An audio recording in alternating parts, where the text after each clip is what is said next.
Good Friday morning, friends. Welcome to the Christmas season and another episode of the Finding God in the Dark podcast. My name is Don, And my name is Jonathan. and today if you can't tell by Jonathan's background, we are talking about the 19, was it 47, I think it was, film? I think you're right. I didn't look though, to be honest. 46, 47, something like that. Miracle on 34th Street.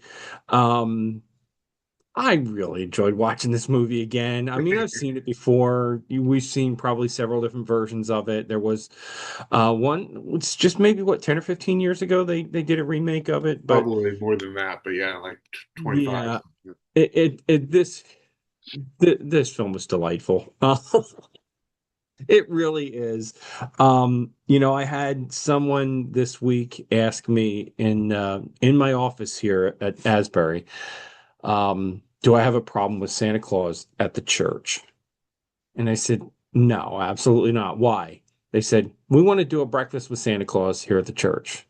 I Yeah. said, okay, let's do it. And they, in a matter of like 48 hours, they put the entire thing together. And the 20th of this month, we're having breakfast with Santa Claus at the Asbury Church. Yep. So, We're actually having breakfast, or not, we're doing a Christmas party with Santa on the 6th, so on Saturday. So yeah. So this is it, friends. If you have never seen Saint Miracle on Nick, 34th man. Street, what's that?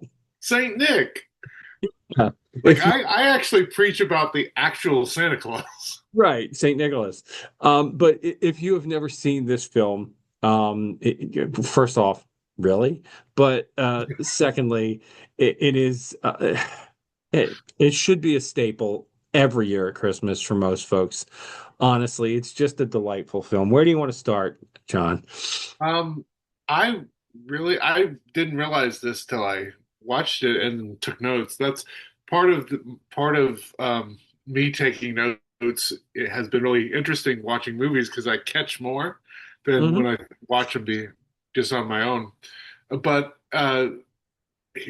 Alfred, the janitor, says to him at one point, "There's a lot of isms floating around in this world. The worst is consumerism and or commercialism." And Commercialism, yeah. I can say with firm conviction, I totally agree.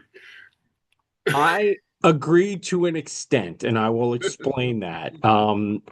First off, yes, there's a lot of isms floating around in the world, absolutely, and most of them are not great. No, Commercialism, I think, there's a part I hate a part of it because so many things that like, well, I'll give the example of we discovered the Pennsylvania Renaissance Fair when it was just a small little event. And because of all the corporate sponsors and things over the years, it's become this big thing. And it's just not fun to go to anymore because it is so commercialized. yeah. And that is ridiculous. Don't like it. But I do also realize that it could not, I don't know if it could survive very long as a very small little event. Yes, So in some sense, it needs that. yeah. But yeah, I get it. I get it because it's like, ugh, But I it's mean, not fun anymore, you know? it it was fascinating to me to watch a movie, that was made in the 40s, recognize that Americans have a consumer problem. Like we have a tendency to turn everything into things we can buy, things we can sell, Make profit. Yeah. and making profit. And it's interesting. I mean, granted, they don't go into the depths of all of this, but there is this critique here of this can be a problem. Yeah. And and the reality is, I feel like we've seen it develop into a problem. We live now in a time where there's more the haves and have-nots are further apart in terms of economic um, situation than maybe they've ever been in this country, and I think it will ultimately lead to real problems if we don't address it. And even in this silly little, silly fun little movie, they recognize there's something that can really twist a human soul when everything comes down to things I want. How do I get them? How do I get what I want? And how do I sell what you want? when we break everything down to that, there's something scary about that. I'll tell you, it does strike a chord, particularly this film, strike a chord for me in the commercialization of Christmas. Yeah. Okay. And I'm actually making mention of that in my sermon this Sunday. So, those of you who watch before Sunday, a little bit of a spoiler alert, I guess. But, you know that we have gone too far to commercialize this holiday when Walmart is putting out their Christmas decorations and their Christmas trees at the end of August. Yep. Okay? No, just no. All right. I can turn my laptop around right now and show you like I'm in the process of decorating my office.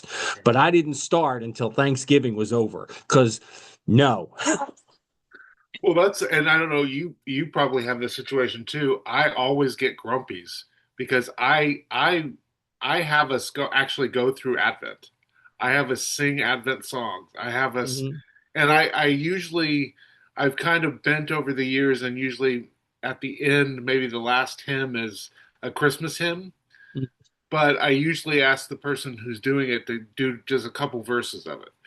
And I have people that go like, "I want to come in and sing all the Christmas hymns." I'm like, "It's not Christmas yet." Like, you know, there's a reason why we have this, why the church developed this period where you wait. And I even talked about it on Sunday. This Advent season was created with the same goal in mind as Lent, which is to prepare you for this big event. And so the same conversations we are very comfortable with at Lent, what am I going to give up? What am I going to add in to draw closer to God? Are actually the conversations you're also supposed to have in Advent. Yeah. Yeah. And it's not just preparation, but it's anticipation, right? Yeah. Mhm. So we'll go back to that 1980s Heinz ketchup commercial. Yeah. No, who was it? Joni Mitchell, was it an old song, Anticipation? Yeah. I mean, that's what the season's about, and we want to jump to the end, like we do with a lot of things. Yes. We want to just jump to the end. Well, give me the short version. Give me the elevator pitch. Well, no. Well, it's This just is a it's just season like of 4 weeks. Let's the not last make it a yeah season of, half a day. the last 40 years or so, most people now go from Palm Sunday to Easter, and they never do anything during Holy Week Hmm. because. But the reality is, if you think about it, you miss the entire story if you don't go through that that Right. Holy Week, that the cross, the arrest, all that stuff. Same thing. I would argue, same thing for Christmas. If you don't think about the journey Mary and Joseph went through, if you don't think about uh, a murderous king trying to wipe out anybody that could threaten his authority. If you don't think about the difficulties of this story, you miss the power of the idea that God became present in a little baby in a manger and a feeding trough underneath someone's house. Like if you don't think about all of that, you miss the magic of it, I think.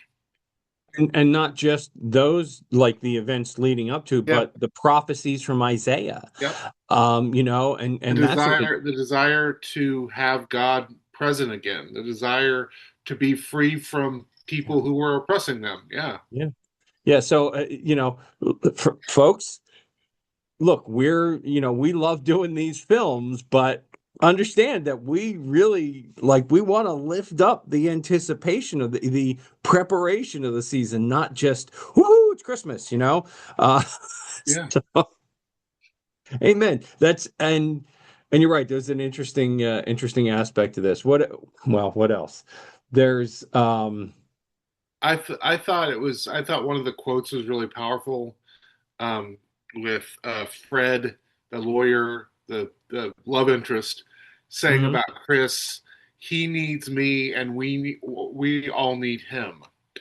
And yeah. I really think, like, the question that parishioner asked you about Santa Claus, we have commercialized Santa Claus to lose sight of the beautiful story of the actual Santa Claus, right?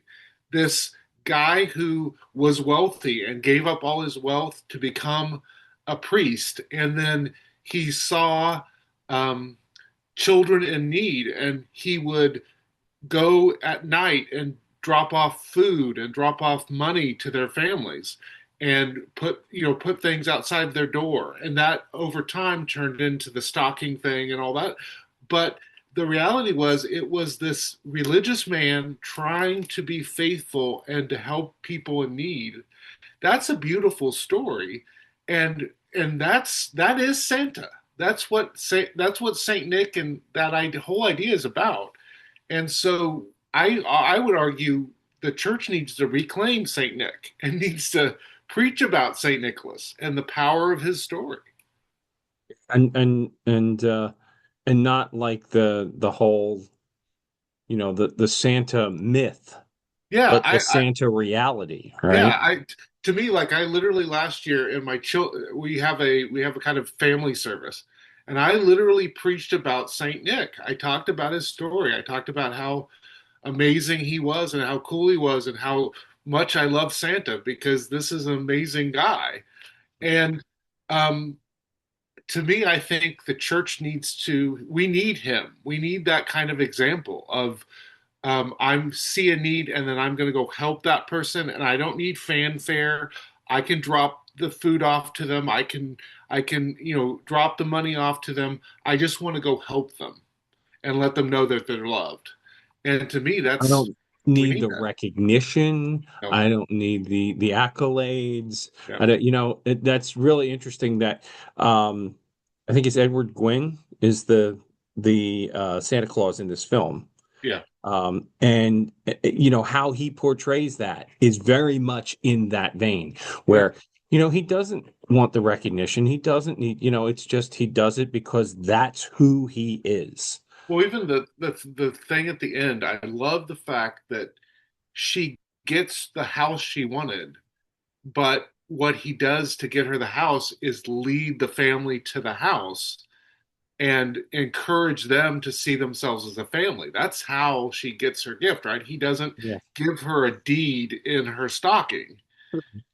He leads the couple to the house to make them think about the fact they should take the next step, get married, and create a family.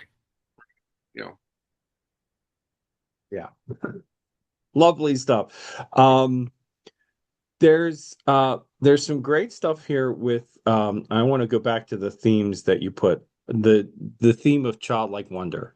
yeah, I think it's a man, we all need more of that. Look, Jesus said, let the children come to me, right? yeah, Because thus is the kingdom of God. yeah. Hello? And you must become like a child.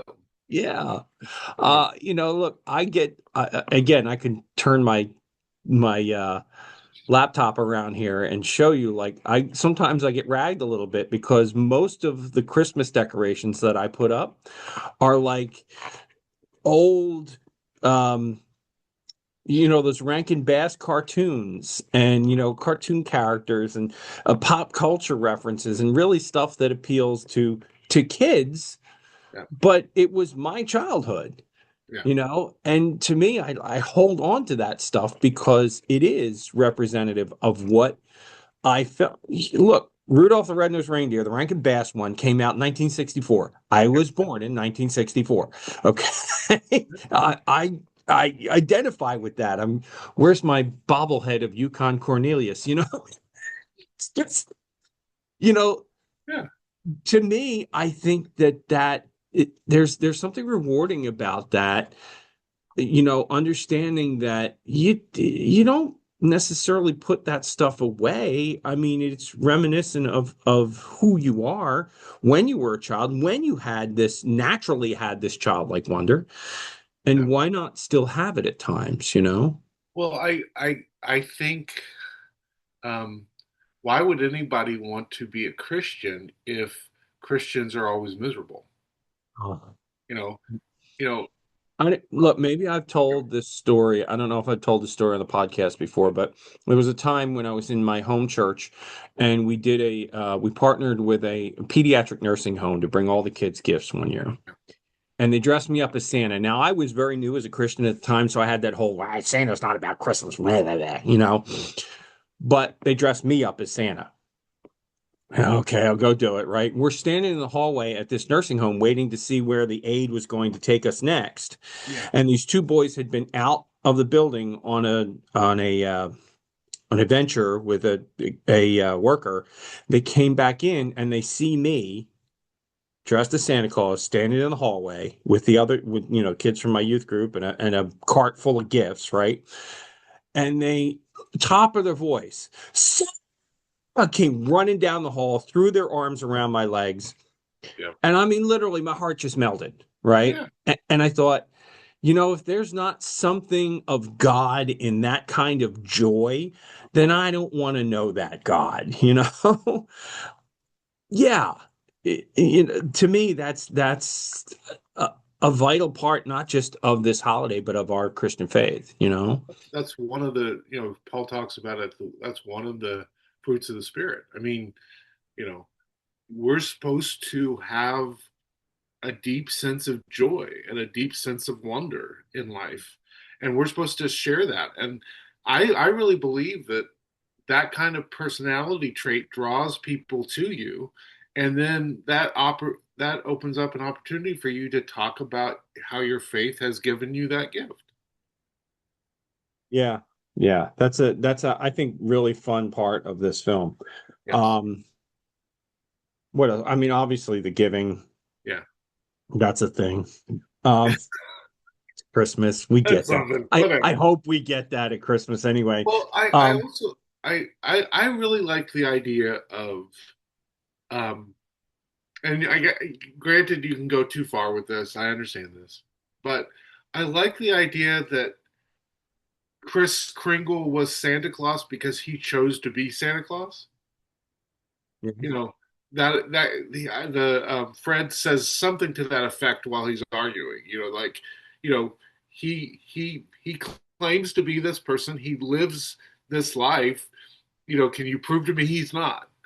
And I do think we sometimes lose sight of the fact that we do get to choose how we're going to live in this life and how we're going to accept who we are and who other people see us as. And oftentimes we sometimes treat our identity as something that's fixed and static and kind of is something we have to accept instead of the idea of actually living into the person we want to be. Yeah, and in that very vein, and maybe you've read this book too, but I was just recommending this book to someone today. Go find an out of print copy of Brennan Manning's Posers, Fakers, and Wannabes. Hmm, And read that book because that book is all about being who God intends you to be. that's cool. Uh, and it's a great read. It's got it somewhere on this shelf back here Somewhere behind the bobblehead. behind behind my Yukon Cornelius bobblehead. Uh, um, what else? What else in this film? Um, I don't know what's something that caught your attention.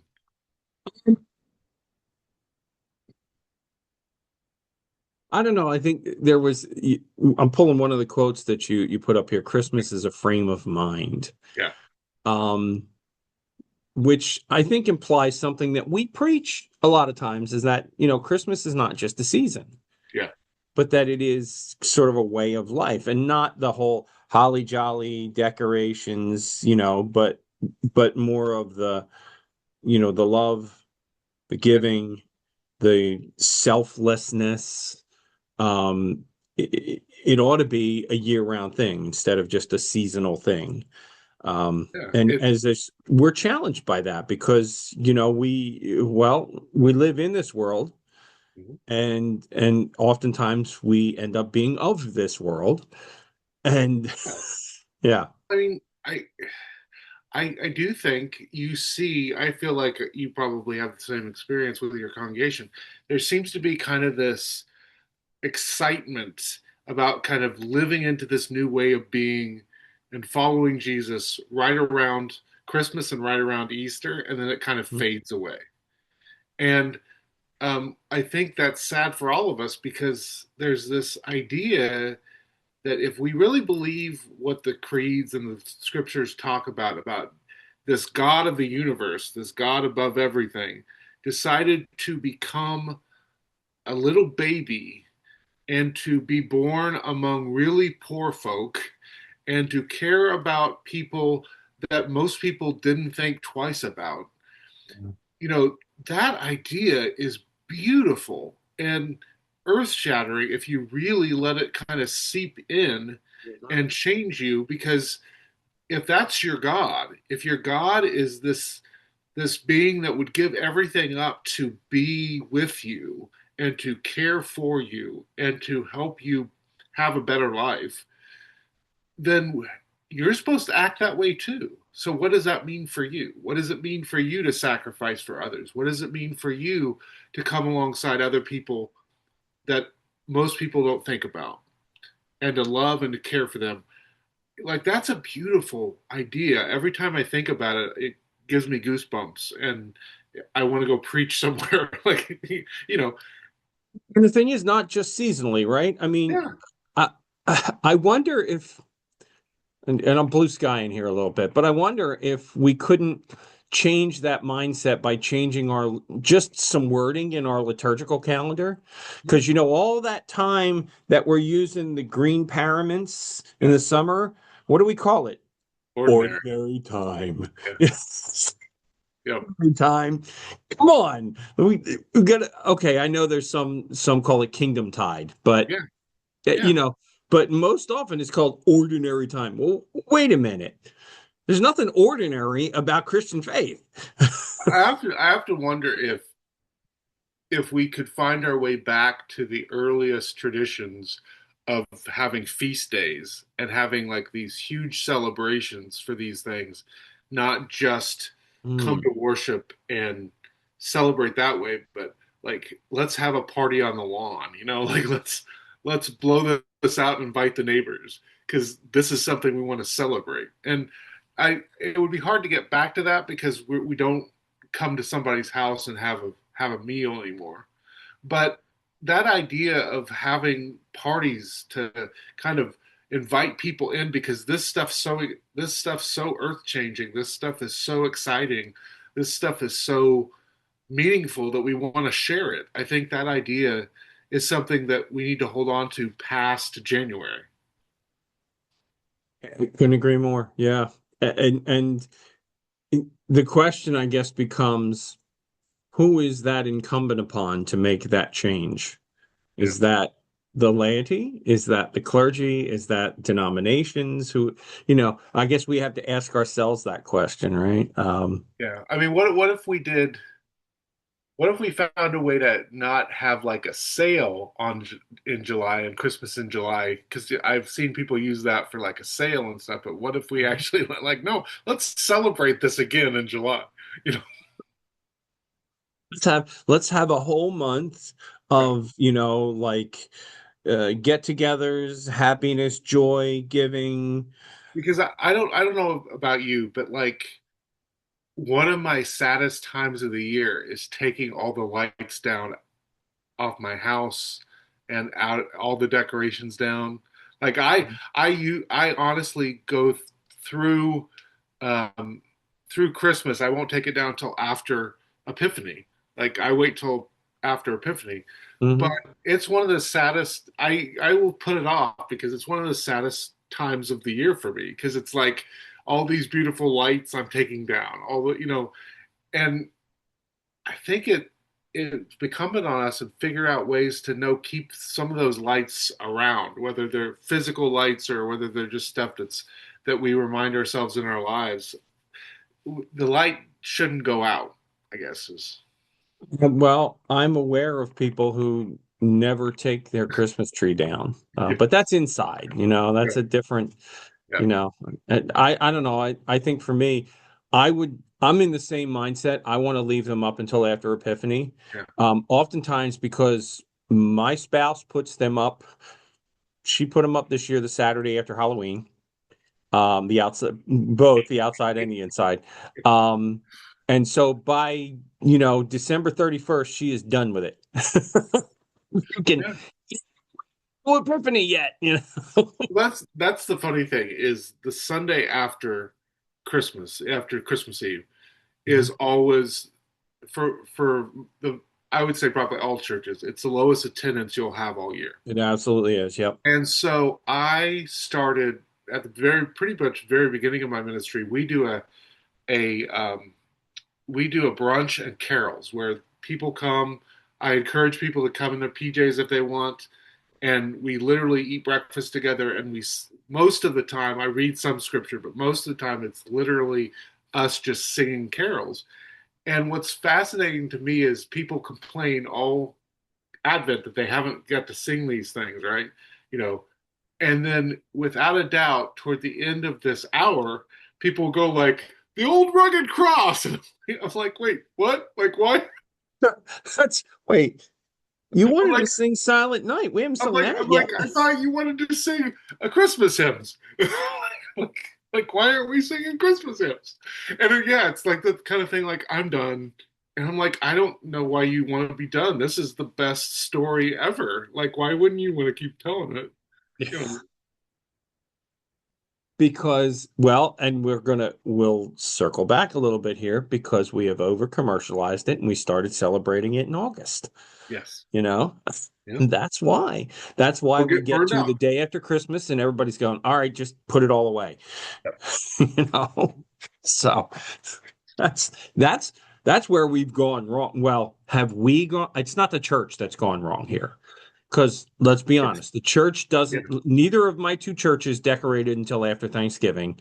yeah, We didn't start talking about it until after Thanksgiving. Well, we planned for it yeah, because if you don't plan for it before then, you're behind the eight ball. Yeah, if you didn't order your Advent bulletins two yeah. months ago, they're going to be out of at least one of the weeks that you want. Yes. Yeah, yeah, yeah.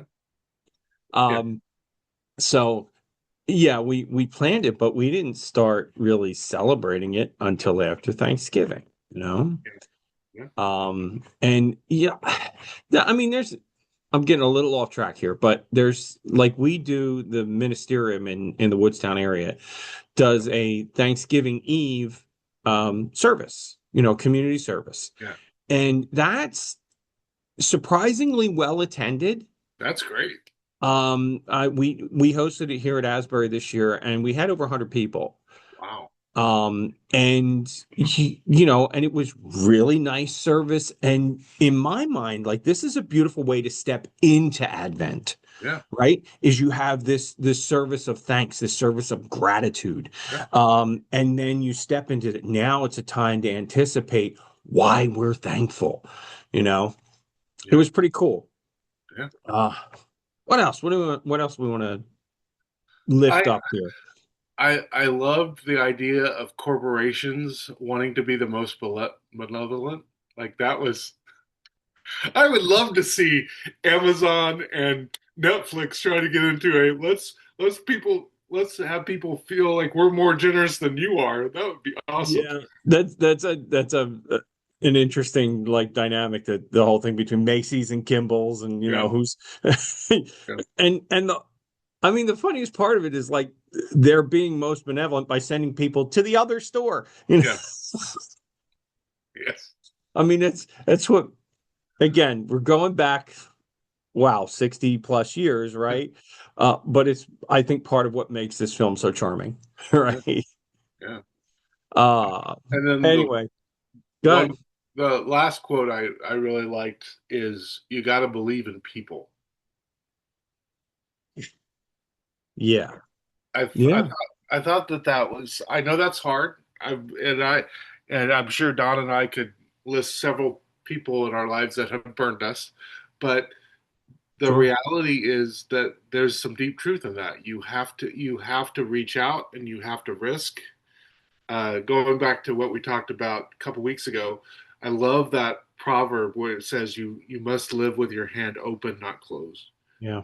You know, you And you that's about trust too, right? yeah. Mhm. Yeah. And That's belief it. and all that kind of stuff that you're going to take a risk and life requires us to take risks, including taking risks on people. Yeah. And Chris does that with these two people that don't believe in him, that Hmm. don't really want to embrace kind of that joy and mystery and magic of the season, and he puts himself out there because there's a possibility that one of his downtimes in the movie is he thinks that she has thrown him into the psychiatric ward, right? He thinks she has done that, and he feels like he's failed because he wants to believe in her. He doesn't want her to believe just in him. He wants to believe in her. Right. Yeah, and you're right. Life is risk. Yeah. You do, I've heard this said that, well, I have anxiety. Baby, everybody's got anxiety at some level. Yes. Okay. Life is risk. There's always anxiety. Yeah. What's important is how you deal with it, Mhm. you know? And you're right, trust in people is a big thing. Yeah. Particularly, I think, you know, there's a certain level of you have to. You can't get by in this life without trusting at some level. You just can't. Mhm. Anyway, I think we got to move on to what we're going to watch next week. Um, all in all, friends, if honestly, if you have not seen Miracle on 34th Street before, I don't know how you get through Christmas without watching films like this and It's a Wonderful Life and The Grinch, which I watched last night. Uh, I don't know how you get through the season without some of these films, Yeah. um, but John, I got the your next turn. one. I got the next one. Okay. Um, A Christmas Carol, not a Okay. Jesus talk. 1951. 1951. Now, who is that one? Who's the Um, let's see. The Alistair Sim Okay, Alistair Sim. I'm yeah, plays Ebenezer passingly Scrooge. familiar with that one. I believe the film is called Scrooge. I don't believe it's called A Christmas Carol. I believe it's called Okay. Scrooge. But I Not could be well, you're not the Albert Finney Scrooge, not the musical, right? no, no. Yeah. Uh, Okay. yeah, I believe it's either called A Christmas Carol or Scrooge. It's listed as both. So Okay. that's Yeah. So 1951. not